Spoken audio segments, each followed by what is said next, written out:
Shalom, shalom, family. Thank you for joining us today. Another day to be rejoiceful in all. All praises to the Most High. Today we will be looking at Israelite tribes again coming out of the transatlantic slave trade and where they landed.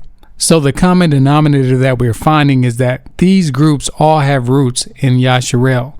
So we need to know that we know, simply because the Most High is awakening you and calling you into his awesome purpose and plan. As I have said before, if you have found this channel, it is not a coincidence. The Most High knows that you're a truth seeker, okay, that you don't just fall for anything. He's known that before you were born, because again, you are chosen. And so there's a purpose and a plan that he has for you, and that's the reason why you're here. Again, knowing that we know is only going to build you up. It's only going to build that confidence up. The transformation that's happening in your life is continuously happening in a more accelerated rate. Because for years, too many of our people didn't know who we were. And of course, we've discussed this in previous episodes as to the reason why. So many people have yet to get the revelation that you have gotten and that you have received. So this is a special thing that you have this information, because there are many that's running around still do not really know who they are. But because the Most High is doing all of this, we're not doing anything. The Most High is doing it in terms of waking people up, in terms of bringing them to the truth. But as is written, we can become co-laborers with him. And we are. You are a special group. You've been special from the beginning. Special means, of course, the Kodesh, the set apart. You are over here. You've always been over here. And people around you have always known this. You just didn't know why. Meaning the in crowd has never really attracted you. Okay, they have always been attracted to you, but you have never really been attracted to that. And some of you have forced yourself to assimilate amongst these people, amongst these different groups, just so that you can fit in, that you can try to fit in, but you never really have fit in. No one else could really understand it, because you're gifted. You can jump in and out of different roles. So no one else could see that you were not comfortable in those normal crowds. But you knew in your heart and your spirit that you were different. This is just confirmation of who you are. You have avoided your calling because you couldn't quite understand what it was. You're not the type of person that's just going to jump into anything. You want to know that you know. You have always been like that. And that's why you're here now. Again, confirmation of who you are. So that season of running from who you are is over. You are fully accepting the fact that you are a child of the Most High. And you're just at the beginning. That's the cool part about it. You're just at the beginning. There is plenty for us to learn in Yasharel. And that's the exciting part. We're just grazing the surface here. And you may have been in the truth for 10 years, 15 years, 20 years. But now's the time like no other. Now's the time that the Ruach HaKodesh is just downloading. And you're just taking it all in. The bandwidth is very broad. Okay, the information is coming and it's flowing. You're just digesting it. Because it's always been that way. You've been chosen from the beginning. You probably can recall school when you're sitting in class. That teacher better be on top of their game. They better be knowing what they're talking about, because you will correct them, or you'll sit there and just completely fade out because the information is not where it needs to be. In other words, that truth was not flowing like it should have been flowing. You knew it from the jump, but the teacher didn't. But when you got a good teacher, your teacher really knew what they were talking about. You was tuned in. You was tapped into what was being spoken, what was being taught. There were many a time you didn't even have to study. Listen, I'm not trying to boast you up. I'm just giving you the truth, because we need to know that we know. But the humility is there, and that's good, because the Most High even hates the look of pride. That's what's written, right? He hates a prideful look. But you have to be humble when you have what you have. And that's a great place to be. Being in that understanding and staying in that understanding. Hebrew word there being tubana, right? Some people say tuvana, but we're going to say tubana because that is the most ancient. In this you have discretion, reason, and skillfulness. And of course, wisdom is right there in tubuna as well. Many of our people can jump out of the gym naturally. They are born with this physical, athletic, and mental ability.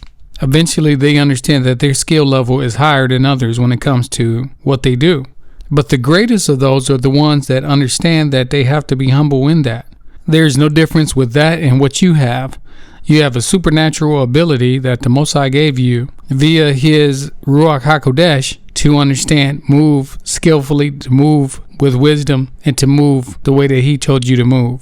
So when people come to you, and they are, you will be able to explain this more and more, walking in his plan and his purpose for your life. So with that being said, let's just jump right into adding more to what he's already given us, compounding the information and building us up. So the title for today's episode is The Numbers Undeniably Point to Yasharel.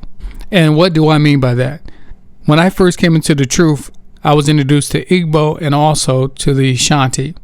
Of course, my people came from Nigeria as well. My line is Igbo as well, so my focus was that. And I didn't quite understand how many of us came out of Africa, the west coast of Africa, the slave coast of Africa. I had no idea because I was just coming into the truth. But as we're going to see tonight, it was not just Igbos, and it was not just Ashanti. It was not just groups out of Ghana. The numbers are undeniable. The evidence is undeniable. So let's look at some of that evidence right now. I want to start with this first slide here. It reads that it is estimated that around 12 to 15 Africans were forcibly transported across the Atlantic from various regions of Africa. Now, this is very important to start off with, very important to understand. This is the number that you look at when you say how many Africans came out of the slave coast and went into slavery. The number that is given is 12 to 15 million. So we can start there. This is not an exact number, but what we can do is we can glean from this number, 12 to 15 million. One thing we have to remember is that the slave trade business was very lucrative and it made a lot of people rich. You have to remember, slaves went into the Caribbean islands, they went into South America, North America, all throughout the Canary Islands. And so this was a lot of people sold into slavery. And of course, that's not to mention those who went into the east coast of Africa as well, and then went east. Many of those were affected by the slave trade as well. Now let's look at some of the countries, the nations that were profoundly impacted by the transatlantic slave trade. We mainly are going to be looking at the west coast of Africa, some Central Africa, but let's look at the west coast of Africa, starting with Senegal and Gambia. Key trading ports included Gorée Islands and the Gambia River, Guinea-Bissau, and Guinea. The Basago Islands and coastal Guinea were active slave trade hubs. Next, we have Sierra Leone. The captives were taken from the interior and transported through the coastal ports. Liberia, significant for its proximity to regions supplying enslaved individuals, known historically as the Gold Coast. Forts like Elmina Castle served as major trading depots. Nigeria, especially the regions of the Bight of Benin, Yoruba, Edo, and the Bight of Biafra. Igbo, major ports, Lagos, Calabar, Badagry, and Quetta, now in modern-day Benin. Benin, part of the slave coast, notable for the Kingdom of Dahomey, which was deeply involved in capturing and trading enslaved individuals.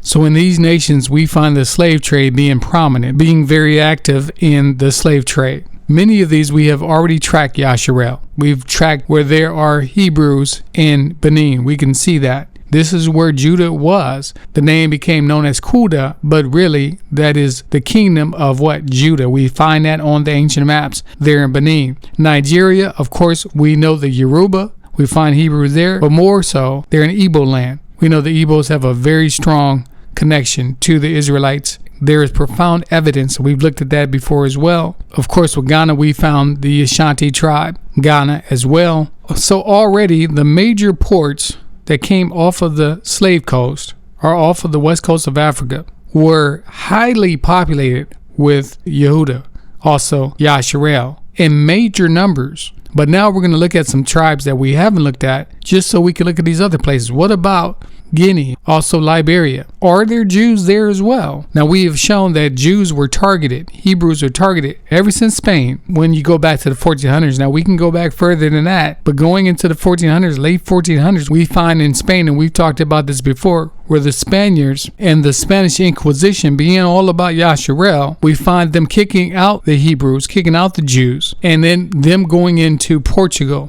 And from there, they're going off into St. Thomas.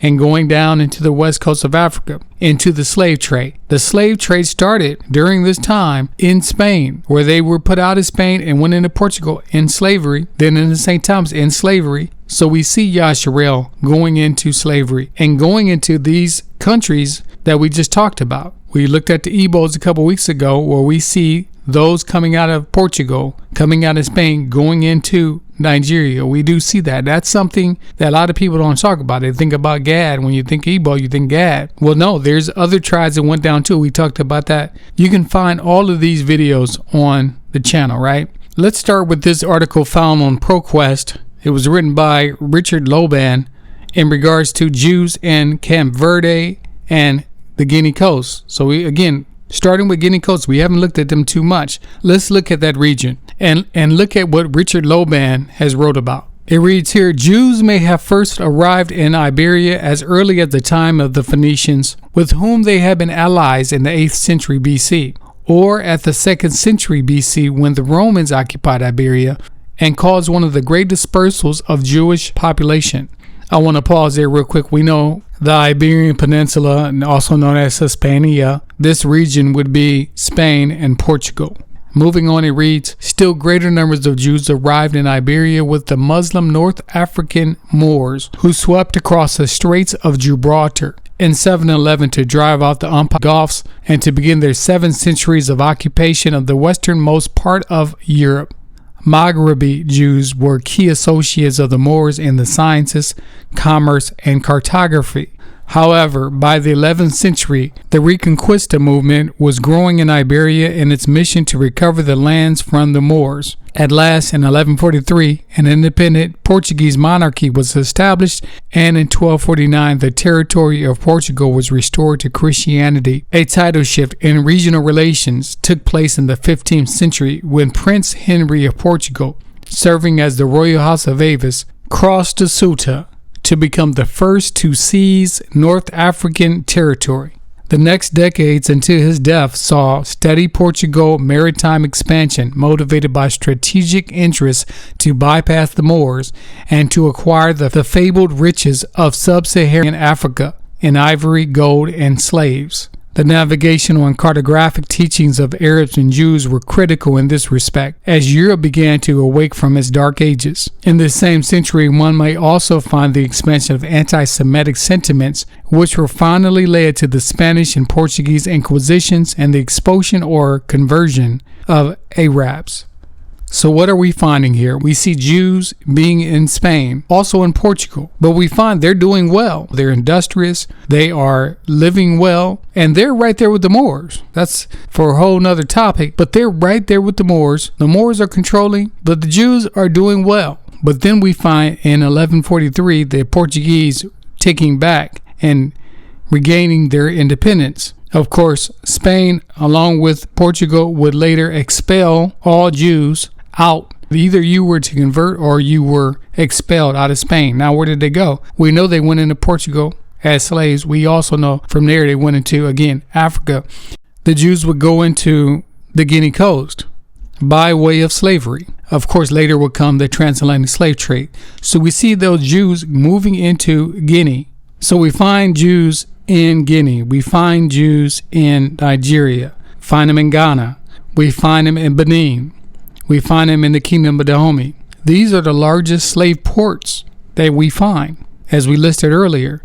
So moving on, I want to look at this book really quick, The Forgotten Diaspora, Jewish Communities in West Africa and the Making of the Atlantic World, by Peter Mark, Jose del Silva Horta, 1948. Let's look at a quick excerpt from this book, and it reads this. In Senegal, the Jews were protected from agents of Inquisition by local Muslim rulers. The Petit Cote community included several Jews of mixed Portuguese, African heritage, as well as African wives, offspring, and servants. Moving down, it reads, around 1620, they had a profound influence on relations between black and white Jews in Amsterdam. The study not only discovers previously unknown Jewish communities, but by doing so offers a reinterpretation of the dynamics and the processes of identity construction throughout the Atlantic world. So even though in this book it shows that there were some white Jews who moved down into Africa and Senegal. There were Israelites already living in Senegal. Eventually they would be assimilated amongst the Muslims, and now what you find there is mostly Muslims.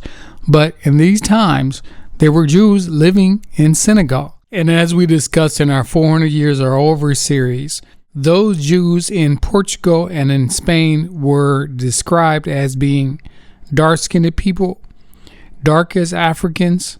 So I don't want you to get confused when you see that it says mixed Portuguese and African heritage. Those Jews in Portugal, that was not their homeland. That was our ancestors who had moved into, as we read earlier, moved into Spain and then into Portugal and was later expelled or sent off into slavery. So again, every major port where slaves came out of, on the west coast of Africa, the slave coast, we find Israelites in every one of those places.